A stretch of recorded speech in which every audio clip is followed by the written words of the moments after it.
பொதுவா பாத்தீங்கன்னா, இந்த இரவு நேர அமைதி அப்படிங்கிறது சத்தம் இல்லாத ஒரு வெறுமையான நேரம் அப்படின்னு தான் நம்ம நினைச்சிட்டு இருக்கோம். ஆமா, பகல் முழுக்க நம்மள சுத்தி வண்டி சத்தம், ஆளுங்க பேசுறது, ஃபோன் அடிக்கிற சத்தம்னு எல்லாமே அடங்கி போன ஒரு நேரம் இல்லையா? அதேதான். ஆனா மூளை நரம்பியல் நிபுணர்கள் என்ன சொல்றாங்க தெரியுமா? வெளி உலகத்தோட சத்தங்கள் குறையும் போது தான் நம்ம மூளைக்குள்ள இருக்கிற அந்த ஓய்வு நேர செயல்பாட்டு வலையமைப்பு அப்படியே முழிச்சுக்குதாம். ஓ, அதாவது நாம சும்மா இருக்கும்போது மூளை இன்னும் சுறுசுறுப்பா வேலை செய்யுதுன்னு சொல்றீங்க. கண்டிப்பா.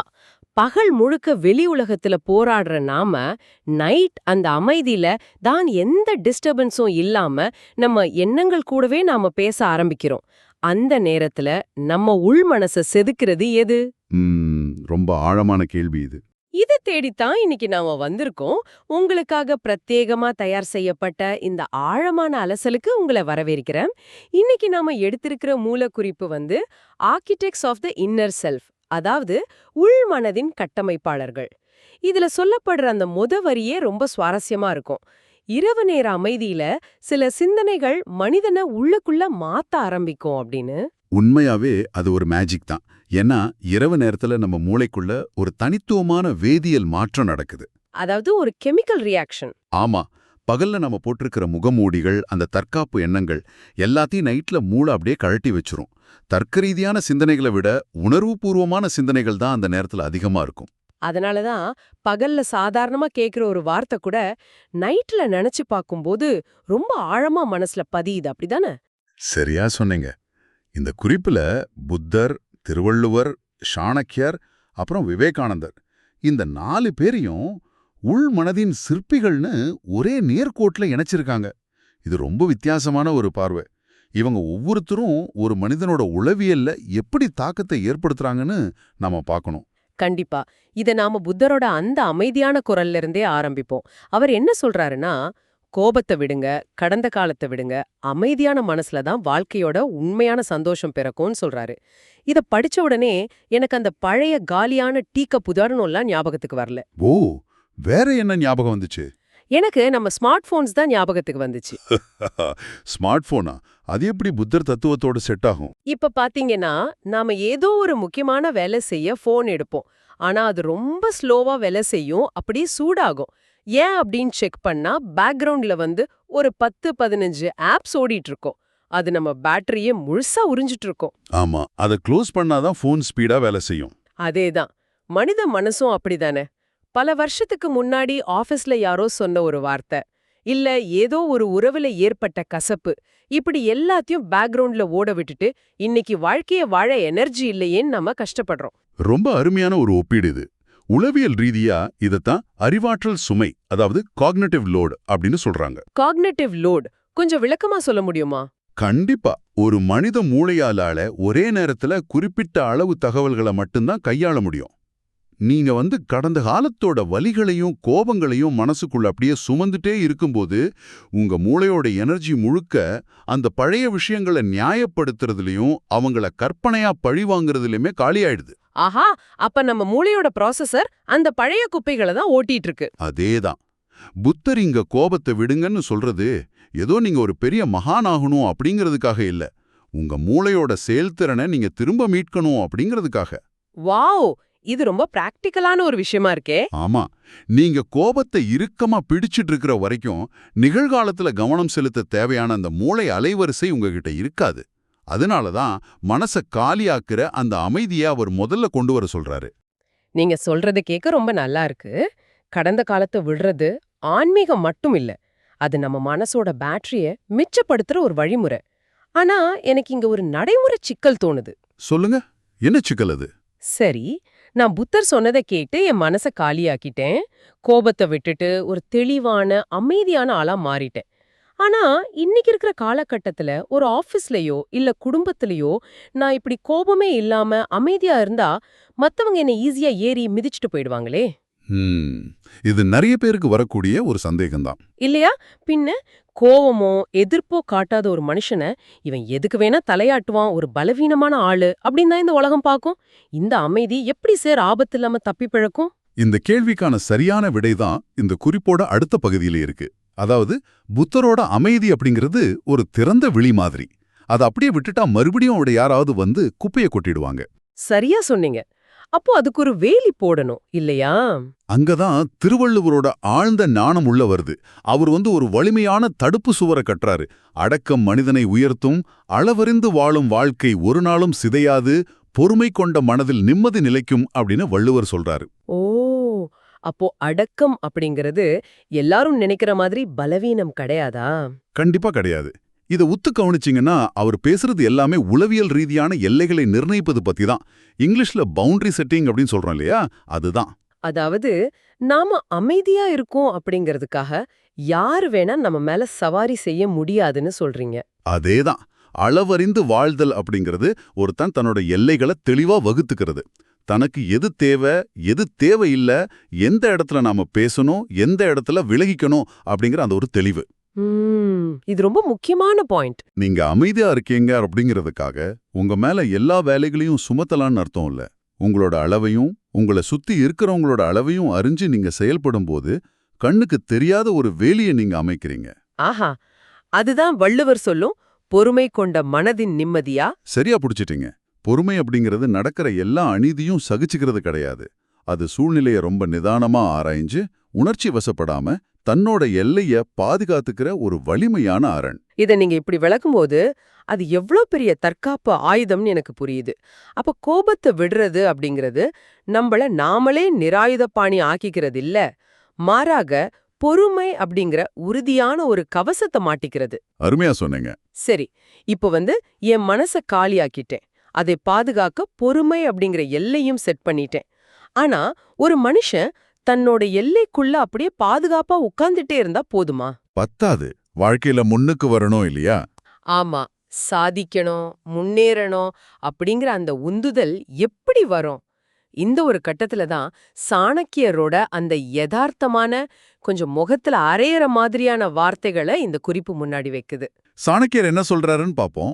அவர் சொல்றாரு, உங்களை யாரும் காப்பாற்ற வரமாட்டார்கள். உங்கள் வாழ்க்கையை மாற்றும் சக்தி உங்களுக்குள்ளேயே இருக்கிறது. அமைதியாக உழையுங்கள், காலம் உங்கள் வெற்றியை பேசும் அப்படின்னு. சாணக்கியரோட இந்த குரல் அதுவரைக்கும் நம்ம பேசிட்டு இருந்த அந்த அமைதியான தத்துவ பயணத்தை அப்படி பிடிச்சு நிதர்சனமான உலகத்துக்கு இழுத்துட்டு வருது. ஆமா, இது ரொம்ப பிராக்டிக்கலா இருக்கு.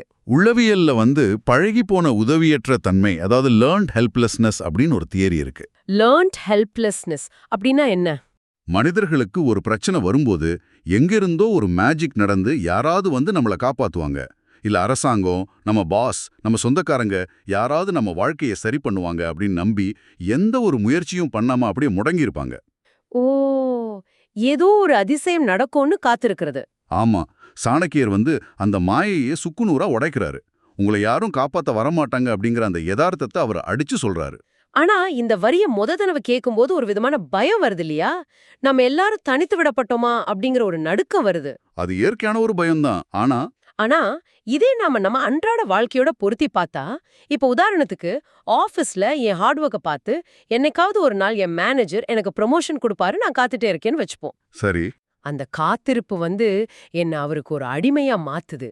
ஆனா என்னை யாரும் காப்பாத்த போறதில்ல அப்படிங்கிற அந்த உண்மையை நான் உணர்ற அந்த நிமிஷத்துல எனக்கு ஒரு மிகப்பெரிய சுதந்திரம் கிடைக்குது இல்லையா? ரொம்ப கரெக்ட். ஏன் திறமைய வளர்த்துக்கிறதும், ஏன் வெற்றிய தேடிக்கிறதும் என் கையில மட்டும்தான் இருக்கு அப்படிங்கிற அந்த பொறுப்பு எனக்குள்ள ஒரு பெரிய விடுதலையை தருது. அந்த விடுதலையை தான் அவர் வாழ்க்கையை மாற்ற சக்தி உங்களுக்குள்ளே இருக்கு அப்படின்னு ஆணித்தரமா சொல்றாரு. உங்க வாழ்க்கையோட கடிவாளத்தை மத்தவங்களோட எதிர்பார்ப்புகள்ல இருந்து நீங்க திரும்ப உங்க கைக்கே வாங்குறீங்க. சூப்பர்ப். ஆனா சாணக்கியரோட இந்த சிந்தனையில நாம கவனிக்க வேண்டிய ரொம்ப முக்கியமான இன்னொரு வார்த்தை இருக்கு. அமைதியாக உழையுங்கள். ஓ, ஆமா, அமைதியாக உழையுங்கள். இது இப்போ இருக்கிற காலகட்டத்துக்கு அப்படியே ஆப்போசிட்டா இருக்கே. எப்படி சொல்றீங்க? இப்போலாம் எல்லாமே ஒரு ஷோ ஆஃப் கல்ச்சர் ஆயிடுச்சு. நான் இன்னைக்கு 16 மணி நேரம் உழைக்கிறேன், நான் தூங்காம சாதிக்க போறேன் அப்படின்னு உலகத்துக்கே சத்தமா அறிவிச்சிட்டு உழைக்கிறது தான் சக்சஸ் அப்படிங்கிற ஒரு பிம்பம் வந்துடுச்சு. ஆமா, சோஷியல் மீடியாவுல எல்லாரும் அதைத்தான் பண்றாங்க. எதையுமே தம்பட்டம் அடிக்காம அமைதியா எப்படி உழைக்கிறது? இது ஒரு செடி பூமிக்கடியில யாருக்கும் தெரியாம தான் வேர்களை ரொம்ப ஆழமா பரப்பிக்கிட்டு ஒரு நாள் திடீர்னு ஒரு பெரிய மரமா வெளியே நிக்கிற மாதிரி அப்படின்னு சொல்லலாமா? ரொம்ப அழகான ஒரு ஒப்பீடு. இதை நாம டீப் ஒர்க், அதாவது ஆழ்ந்த ஈடுபாடோடு கூடிய உழைப்பு அப்படின்னு சொல்லலாம்.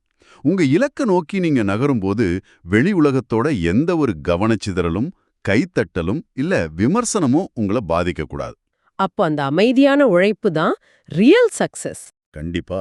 ஆய்வுகள் என்ன சொல்லுதுன்னா, நீங்க உலகத்துக்கிட்ட உங்க நோக்கத்தை கத்தி சொல்லும்போது உங்க மூளை அந்த போலி பாராட்டுகள்லயே ஒரு விதமான திருப்தி அடைஞ்சிடுதாம்.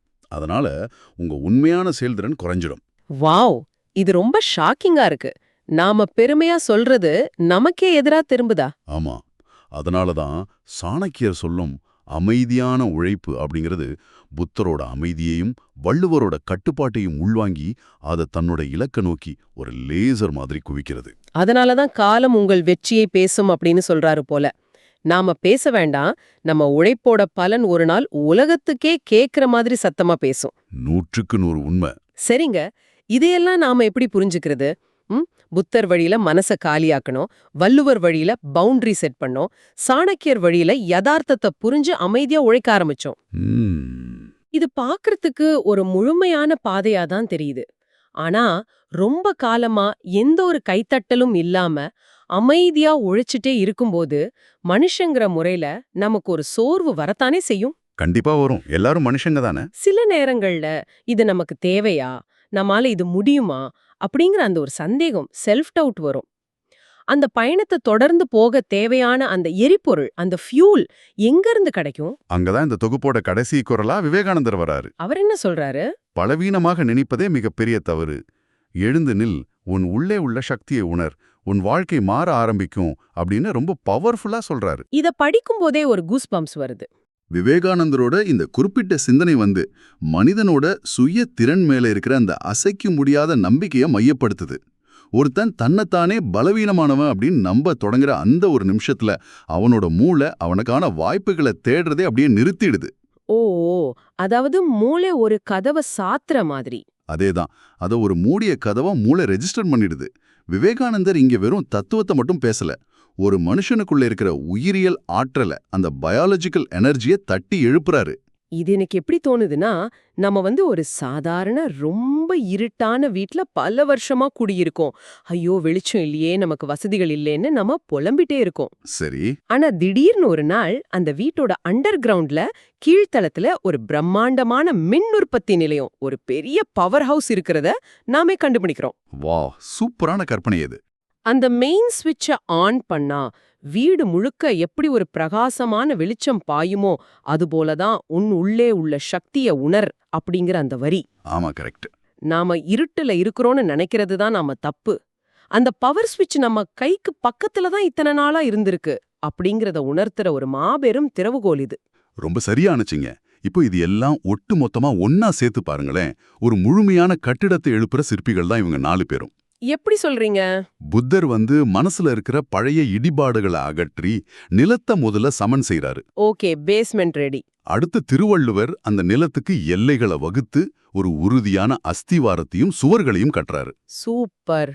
அடுத்து சாணக்கியர் அந்த சுவர்களுக்குள்ள நடக்க வேண்டிய தொடர்ச்சியான அமைதியான உழைப்பு, அதாவது அந்த வீட்டோட உண்மையான கட்டமைப்பை உருவாக்குறாரு. வீடு கட்டியாச்சு இப்போ. ஆனா அந்த வீடு இருட்டா இருந்தா எந்த பயனும் இல்லையே.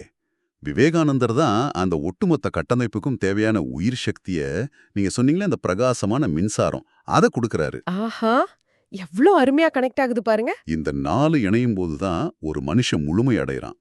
இது வெறும் தத்துவம் இல்ல, இது ஒரு உளவியல் ரீதியான பரிணாம வளர்ச்சி. அதனாலதான் ஒரு மனுஷன் வாழ்க்கையில ஏதோ ஒரு கட்டத்துல தோத்து போறானா அவன் உழைக்கல அப்படின்னு அர்த்தம் கிடையாது. இந்த 4 விஷயங்கள்ல ஏதோ ஒன்னு அவன் மிஸ் பண்றான் அப்படின்னு அர்த்தம். கண்டிப்பா. அதை நாமளே நிறைய பேர் வாழ்க்கையில பார்த்திருக்கோம். ஒருவேளை விவேகானந்தர் சொல்ற அந்த உத்வேகம், அந்த ஃபயர் அவன்கிட்ட இருக்கலாம். ஆனா புத்தரோட அமைதி இல்லாம அது வெறும் ஆத்திரமா கோபமா மாறி அவனைய கூட அழிக்கலாம். ஆமா, அது ரொம்ப ஆபத்தானது. இல்லைன்னா புத்தரோட அமைதியும் வள்ளுவரோட பொறுமையும் அவன்கிட்ட இருந்துட்டு சாணக்கியர் சொல்ற அந்த உழைப்பு இல்லாம அவன் எந்த ஒரு செயலும் செய்யாம ஒரே இடத்துல முடங்கி போகலாம். இது எல்லாமே ஒன்னோட ஒன்னு எவ்வளவு நேர்த்தியா பின்னி பிணைஞ்சிருக்கு. அதுதான் இந்த மூலக்குறிப்போட மிகப்பெரிய சிறப்பம்சம். இந்த வார்த்தைகளை நாம பகல்ல எத்தனையோ தடவை நியூஸ் பேப்பர்லயோ புக்லயோ மேலோட்டமா படிச்சிருக்கலாம். ஆமா, படிச்சுட்டு கடந்து போயிருப்போம். ஆனா இரவு நேர அமைதியில உங்க மூளை வேற எந்த ஒரு டிஸ்டர்பன்ஸும் இல்லாம செயல்படும் போது இந்த ஒவ்வொரு வரியும் உங்க உள் மனசுல ஒரு மிகப்பெரிய ரசாயன மாற்றத்தை ஏற்படுத்துது. ம். நாம எப்படி நடந்துக்கணும், எப்படி யோசிக்கணும், எப்படி உழைக்கணும் அப்படிங்கிற ஒரு தெளிவான மேப்ப, ஒரு வரைபடத்தை இந்த அமைதி உங்களுக்குள்ள உருவாக்குது. அந்த கடைசி வரியான ஆழ்ந்த சிந்தனை, வாழ்க்கையை மாற்றும் வார்த்தைகள் அப்படிங்கிறது 100க்கு 100 நிதர்சனமான உண்மை. அமைதி, எல்லைகளை புரிஞ்சுக்கிறது, யதார்த்தத்தை ஏத்துக்கிட்டு அமைதியா உழைக்கிறது, அப்புறம் நம்மளோட சொந்த சக்திய உணர்றது. இந்த 4 தூண்களுமே ஒரு மனிதனோட உள்மனச தாங்கி பிடிக்கிற ஒரு மாபெரும் சக்தி அப்படிங்கறத இன்னைக்கு நம்ம ரொம்ப ஆழமா புரிஞ்சுக்கிட்டோம். கண்டிப்பா இது எல்லாருக்குமே ரொம்ப உபயோகமா இருக்கும்னு நம்புறேன். இதை இப்போ கேட்டுட்டு இருக்கிற உங்களுக்கு நான் ஒன்னு சொல்ல விரும்புறேன். இன்னைக்கு நைட்டு நீங்க தூங்க போறதுக்கு முன்னாடி உங்க ரூமோட லைட்ஸ் எல்லாம் ஆஃப் பண்ணதுக்கு அப்புறம் அந்த இருட்டோட அமைதியில நான் ஆரம்பத்துல சொன்னேன் இல்லையா, அந்த பேக்ரவுண்ட் ஆப்ஸ் அதை ஒவ்வொன்னா மூடி பாருங்க. ரொம்ப முக்கியமான ஒரு பயிற்சி இது. நேத்து நடந்த கோபங்கள், நாளைக்கு என்ன நடக்குமோ அப்படிங்கிற பயங்கள், இது எல்லாத்தையும் ஒரு சில நிமிஷங்களுக்கு அப்படியே நிறுத்தி வையுங்க. இந்த 4 பெரிய சிந்தனையாளர்களும் உங்க மனச கட்டமைக்க விட்டுட்டு போன கருவிகள் இப்போ உங்க கையில இருக்கு. இப்போ உங்களுக்கான கேள்வி இதுதான். ம். இந்த 4 சிற்பிகளும் சேர்ந்து எழுப்புன அந்த பிரம்மாண்டமான மனக்கோட்டையில இன்னைக்கு நைட் நீங்க எந்த அறையில தூங்க போறீங்க?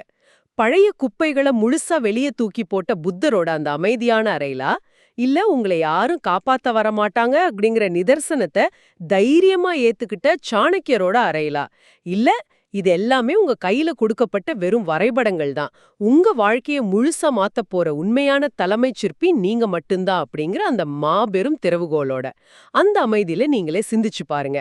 உங்களுக்கான அந்த புதிய வெளிச்சம் அங்கிருந்து தான் தொடங்கும். மீண்டும் ஒரு ஆழமான அலசலில் சந்திப்போம்.